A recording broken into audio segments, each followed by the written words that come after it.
కృష్ణా జిల్లా అవనిగడ్డ మండలం ఎండ్లాక గ్రామం వద్ద కృష్ణానది ప్రవాహాన్ని ఎమ్మెల్యే బుద్ధ ప్రసాద్ పరిశీలించారు. ఈ సందర్భంగా ఆయన మాట్లాడుతూ కృష్ణానది వరదల ప్రవాహ వేగానికి గతంలో నిర్మించిన వంతెన కొట్టుకుపోవడంతో వరదలు వచ్చిన ప్రతిసారి రాకపోకలు నిలిచిపోతున్నాయని అన్నారు. ఇటీవల ఏర్పాటు చేసిన తాత్కాలిక మార్గం కూడా కొట్టుకుపోవడంతో ప్రజలు తీవ్ర ఇబ్బందులకు గురవుతున్నారని అన్నారు. ఎండ్లక వంతెన నిర్మాణానికి తగిన ఏర్పాట్లు చేస్తున్నామని, త్వరలోనే నిధులు మంజూరు చేస్తామని అన్నారు. గతంలా కాకుండా ఈసారి శాశ్వత పరిష్కారం చేసేందుకు కృషి చేస్తామని ఎమ్మెల్యే బుద్ధ ప్రసాద్ తెలిపారు.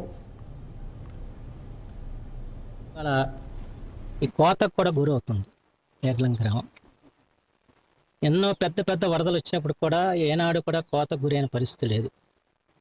కానీ గత 3-4 సంవత్సరాల నుంచి వచ్చిన వరదల్లో ఈ గ్రామం కోతకు గురవటం, చాలా ఇల్లు నదీ గర్భంలో కలిసిపోవటం జరిగింది. ఇదే పరిస్థితి కొనసాగితే ఈ ఎడ్లంక గ్రామానికి రూపురేఖలు ఎలా ఉంటాయో మనం ఊహించలేము. అంచేత దానికి రివిట్మెంట్ లాంటిది ఏదైనా కట్టి ఈ గ్రామానికి రక్షణ కల్పించాల్సిన అవసరం కూడా ఉంది. దీని మీద కూడా ఇరిగేషన్ డిపార్ట్మెంటు అంచనాలు తయారు చేసి ప్రభుత్వాన్ని పంపడం జరిగింది.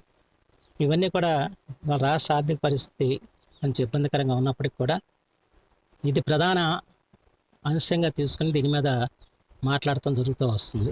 మొన్న ఇరిగేషన్ డెవలప్మెంట్ బోర్డు మీటింగ్లో కూడా ఈ అంశాన్ని చెప్పడం జరిగింది.